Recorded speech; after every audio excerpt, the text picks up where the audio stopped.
প্রথমেই আলোচনাটা হবে পড়াশোনাটা নিয়ে। তার কারণ দেখুন, কথা একটা আমরা জানি তো যে স্বদেশে পূজ্যতে রাজা, বিদ্বান সর্বত্র পূজ্যতে। যারা বিদ্বান ব্যক্তি তারা সর্বদাই সব জায়গায় পূজিত হন, দেশে বিদেশে সব জায়গায়।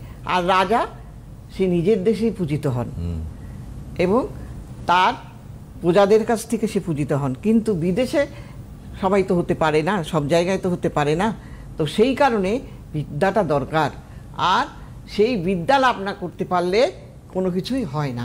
আর বিশেষ করে আজকালকার সমাজে ভীষণভাবে দরকার।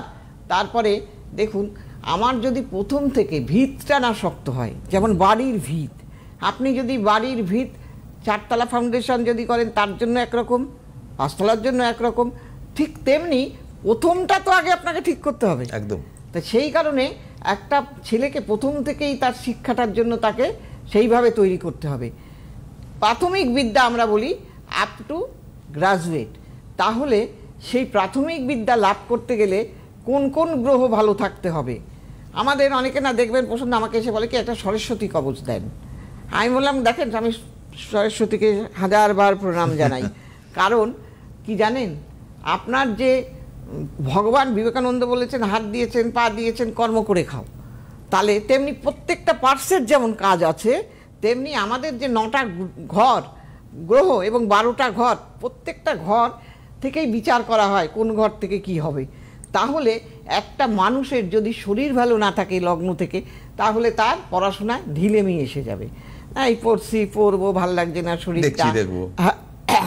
আবার যদি তার আগ্রহটা না থাকে, একাগ্রতা না থাকে, আপনি শত চেষ্টা করেও তাকে পারবেন না। তার ইচ্ছেই নেই, তা আপনি কি করবেন তাকে? হ্যাঁ, আর যার আগ্রহ আছে সে ভাবে না যত কষ্টই হোক আমি এটা পড়ে তারপরে আমি, সেটা বোঝা যায় কি?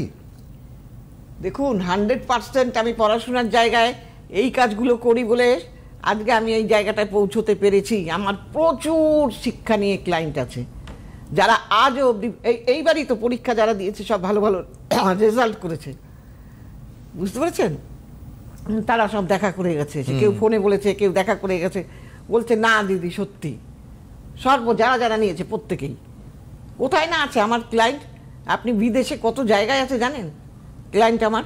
তারা গরিব ঘরের, ভাবনার অতীত, তাদের পাঠাবার মতো ক্ষমতা নেই তাদের। আপনি একটা কোম্পানি, বড় কোম্পানিতে চাকরি করতে গেলে আজকের দিনে মিনিমাম গ্র্যাজুয়েট ছাড়া কিছু করা যায় না। তাহলে সেইখানে লগ্নপতি, তৃতীয়পতি, চতুর্থপতি যদি ভালো না থাকে, শুধু তাই নয় আরো বলছি, যদি ওই কটা ঘর ভালো না থাকে তাহলে প্রথম বিদ্যাটাই তার প্রাথমিক বিদ্যায় সে ক্যান্সেল আউট। আচ্ছা, হ্যাঁ, এবার সেইখানে যদি ভালো গ্রহ থাকে, এইবার সেইখানে যে ইচ্ছা জন্মাবে, যে আগ্রহটা জন্মাবে, যে তাকে ভালো রাখবে শরীরটা, হ্যাঁ, যে তাকে পাস করিয়ে দেবে, তাহলে সেই পাশের গ্রহটা ভালো নেই, তাহলে তার হলো না। সে পড়াশোনায় ভালো হয়েও হলো না। কেন হলো না? তার গ্রহটা তাকে সাথ দিচ্ছে না। দেখবেন যে খাতা দেখছে সে হয়তো সেই দিন অন্য মুডে আছে, তার ছেলেটার কোনো রকমভাবে দেখে গেল, এটা বলা আমার উচিত না, আমি বলে ফেললাম। মুডের ওপরে মানুষের কিন্তু অনেক কিছু নির্ভর করে। তার মানে ছেলেটি ভালো রেজাল্ট করেও সেই নম্বরটা আর পেলো না, অথচ তার চাইতে যে খারাপ সে ভালো নম্বর পেয়ে বেরিয়ে গেল ওর চাইতে বেশিতে। তাহলে তার গ্রহটা ভালো। সেই জন্য আপনার গ্রহটা ভালো থাকতে হবে মেইনলি।